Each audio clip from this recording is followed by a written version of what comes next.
آئرہ ماضی کی بات یاد کرتی ہے جب اس کے بھائی نے آئرہ کے لیے انشورنس پالیسی کروائی تھی۔ آئرہ اپنے بھائی کو کہتی ہے کہ ان سب چیزوں کی کیا ضرورت تھی، میری شادی تو بابا کی گریجویٹی سے ہو جانی تھی، یہ پیسے انسٹالمنٹ کے ہوتے ہیں، آپ اپنے لیے اسے سیو رکھتے ہیں۔ بھائی کہتا ہے تمہارے لیے سرپرائز پلان کیا تھا اور تمہیں کیا لگا تھا ہم تمہیں ایسے ہی رخصت کر دیں گے، تم چھوٹی بہن ہو میری اور بالکل اولاد جیسی ہو۔ پھر رونے لگتی ہے۔ اتنے میں زید کمرے میں آتے ہیں اور آئرہ کو تسلی دیتا ہے۔ آئرہ کہتی ہے زندگی میں کچھ نقصان ایسے ہوتے ہیں جن کا کبھی ازالہ نہیں ہو سکتا، تم سب نے مل کے میرے بھائی کو مارا ہے، وہ واپس نہیں آئیں گے۔ بچپن سے لے کر آج تک میری ماں نے کبھی بھائی کو تھپڑ تک نہیں مارا کیونکہ انہوں نے کبھی موقع ہی نہیں دیا، تو پھر ان کے ساتھ یہ سب کیوں ہوا؟ یہ سب میری وجہ سے ہوا، میرا تم تک یہ سفر مجھ سے میرا سب کچھ چھین کر لے گیا، میرے رشتے، میرا بھائی میری وجہ سے مر گیا، میری بھابھی اکیلی رہ گئی۔ پھر سے رونے لگتی ہے اور اٹھ کر جانے لگتی ہے تو زید آئرہ کا ہاتھ پکڑتا ہے اور اسے دلاسا دیتا ہے کہ میں سب کچھ ٹھیک کر دوں گا، مجھ پر ٹرسٹ کرو۔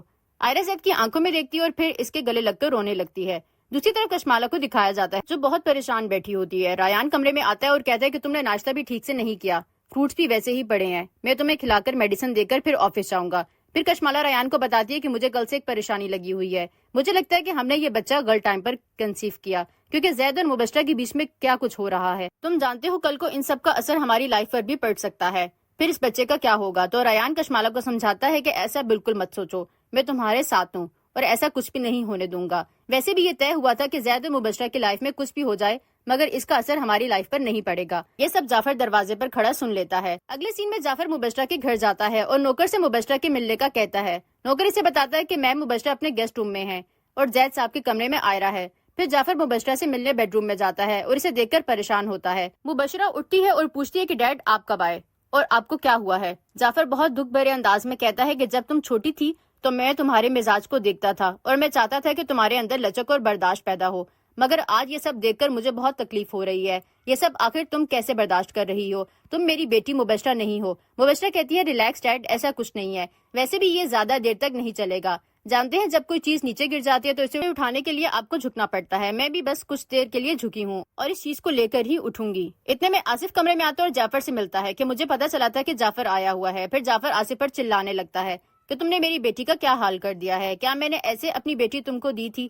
مبشرہ کہتی ہے پلیز ڈیڈ، انکل کا اس میں کوئی قصور نہیں۔ جعفر کہتا ہے نہیں، سارا قصور تو میرا ہے جو میں نے اپنے بھائی جیسے دوست پر اعتبار کر کے اپنی بیٹی سونپ دی اور اب کہنے سننے کا وقت چلا گیا۔ پھر آصف کی بات سنے بغیر وہاں سے غصے سے اٹھ کر چلا جاتا ہے۔ آصف کہتا ہے بیٹا میں تم سے بہت شرمندہ ہوں، جعفر مجھ سے ناراض ہو کر چلا گیا۔ مبشرہ کہتی ہے کوئی بات نہیں انکل، سب کچھ نیا ہے اس لیے ایسے ریئیکٹ کر رہے ہیں، میں سمجھا لوں گی ڈیڈ کو۔ پھر اگلے سین میں زید آئرہ کے ساتھ گاڑی میں ہوتا ہے اور آئرہ کہتی ہے مجھے ہمارا ولیمہ چاہیے، جس پر زید کہتا ہے کیا ہم کسی اور ٹاپک پر بات کر سکتے ہیں؟ اس پر آئرہ کہتی ہے یہی وقت ہے بات کرنے کا اور یہ میرا حق ہے، تم اپنے ڈیڈ سے بات کرو، وہ نہیں کرنا چاہتے۔ زید کہتا ہے اچھا ٹھیک ہے، میں ڈیڈ سے بات کروں گا اور وہ مان جائیں گے۔ پھر دونوں مسکرانے لگتے ہیں۔ اگلے سین میں زید آصف سے بات کرتا ہے کہ ہمیں ولیمہ کرنا ہے، آئرہ نے اپنے پیچھے فیملی کو بھی جواب دینا ہے، جس پر آصف غصہ ہوتا ہے اور زید سے کہتا ہے کہ تم کیا چاہتے ہو کہ میں لوگوں کو گھر بلا کر اپنا تماشا بنواؤں، لوگوں کو ہم پر ہنسنے کا موقع دوں؟ تو ایسا بالکل نہیں ہوگا، اور اگر تمہیں ایسا کرنا ہے تو پہلے مبشرہ سے اجازت لینی ہوگی کیونکہ اسی نے تمہاری شادی کروائی ہے اور تم مسلسل اسے ہرٹ کر رہے ہو۔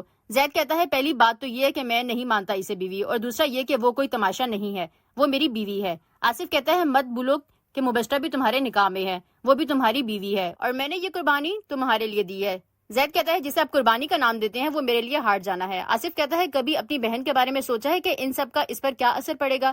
زید یہ کہہ کر چلا جاتا ہے کہ یہ مت بھولا کریں کہ میں بھی آپ کا بیٹا ہوں اور میں بھی ایگزسٹ کرتا ہوں۔ ڈرامے کے اگلے سین میں آئرہ اور زید کو دکھایا جاتا ہے جو لان میں کھڑے باتیں کر رہے ہوتے ہیں۔ زید آئرہ سے کہتا ہے کہ تم رات کو تیار ہو جانا، ہم ڈنر پر چلیں گے۔ آئرہ مسکراتی ہے اور کہتی ہے کہ اور کتنا تیار ہونا ہے؟ زید کہتا ہے زیادہ اسپیشل والا۔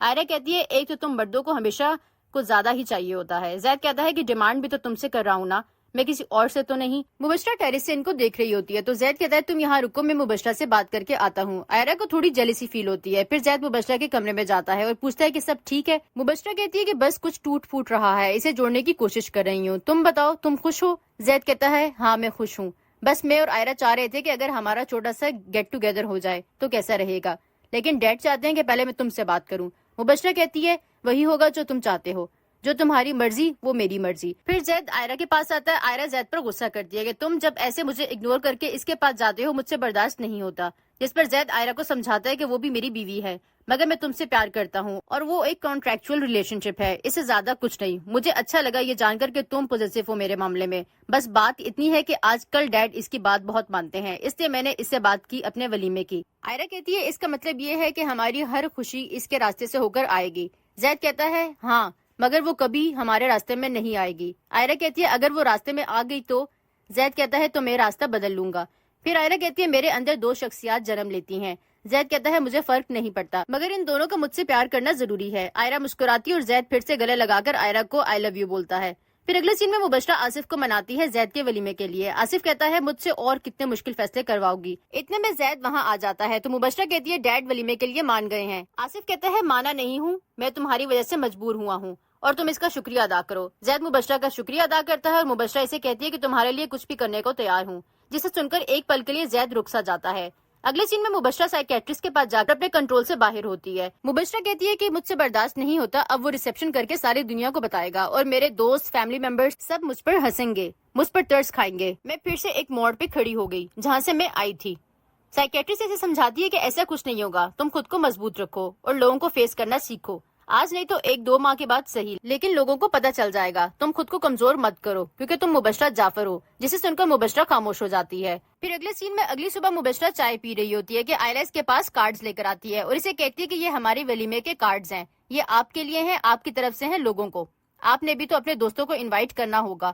مبشرہ ان کارڈز کو دیکھ کر عائرہ کو گھور رہی ہوتی ہے کہ اتنے میں زید وہاں آ جاتا ہے۔ زید مبشرہ کو کہتے ہیں کہ عائرہ چاہتی ہے کہ یہ انویٹیشنز آپ کی طرف سے ہوں کیونکہ یہ سب کچھ آپ ہی کی وجہ سے پاسبل ہوا ہے۔ مبشرہ پھر سے خود کو نارمل کرتی ہے اور کہتی ہے کہ ہاں کیوں نہیں، پھر اٹھ کر کھڑی ہوتی ہے اور کہتی ہے کہ ہم آپ کے فادر کو انوائٹ کرنے جا رہے ہیں کیونکہ سب سے پہلے ان کا حق بنتا ہے، اسی بہانے کشمالہ سے بھی ملاقات ہو جائے گی۔ مبشرہ نارمل رہتی ہے اور کہتی ہے ہاں ٹھیک ہے۔ ان کے وہاں سے نکلتے ہی مبشرہ کب توڑ دیتی ہے۔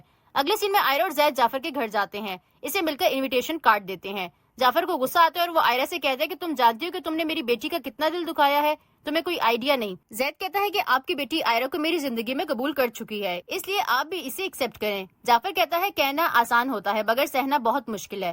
زید کہتا ہے اگر آپ آئیں گے تو ہمیں اچھا لگے گا۔ جعفر کہتا ہے پتہ نہیں۔ پھر اگلے سین میں آصف آفس میں میٹنگ میں بزی ہوتا ہے اور کشمالہ آ جاتی ہے۔ میٹنگ اوور کرتا ہے اور کشمالہ سے بات کرتا ہے کہ تم گھر پر بھی آ سکتی تھی، ادھر کیوں آئی؟ کشمالہ کہتی ہے کہ اب گھر کا وہ ماحول نہیں رہا کہ میں وہاں بات کر سکوں، یہ زید کیا کر رہا ہے؟ دوسری شادی کرنا کافی نہیں تھا کہ مبشرہ کے نام سے انویٹیشن بنوا کر وہ انکل جعفر کو دینے چلا گیا، اور مجھے ریان اور انکل جعفر کے سامنے کتنی شرمندگی کا سامنا کرنا پڑ رہا ہے اسے اس کا بالکل اندازہ نہیں ہے۔ انکل جعفر کی بہت بری حالت تھی، میرا دل چاہتا ہے کہ میں کہیں منہ چھپا لوں۔ آصف کہتا ہے تم پریشان مت ہو، میں خود ان سب چیزوں کو لے کر بہت سٹریس میں ہوں۔ اگلے سین میں جعفر اور مبشرہ کو دکھایا جاتا ہے۔ جعفر مبشرہ سے کہتا ہے کہ کارڈ پر نام مینشن کرنا کیا ضروری تھا؟ زید کو روک نہیں سکتی تھی؟ اب پورے سوشل سرکل اور کمیونٹی میں ایک ہی بات ڈسکس ہو رہی ہے اور وہ ہے مبشرہ جعفر کا انویٹیشن کارڈ۔ مبشرہ کہتی ہے مجھے خود اس بات کا اندازہ نہیں تھا کہ یہ سب ہوگا۔ جعفر کہتا ہے اب کارڈ کے مطابق تو تم ہوسٹ ہو اور تمہیں ریسپشن پر جا کے سب کو ویلکم کرنا ہوگا، تم کیسے کرو گی؟ یہ سب مبشرہ کہتی ہے کہ ہر چیز کا ایک وقت ہوتا ہے اور وہ وقت ضرور آئے گا جب میں ان سب باتوں کا جواب دوں گی۔ وہ غصے سے بھری ہوتی ہے۔ یہیں پر ایپیسوڈ ختم ہو جاتی ہے۔ نیکسٹ ایپیسوڈ کے ریویو کے لیے چینل کو لائک اینڈ سبسکرائب کرنا مت بھولیے۔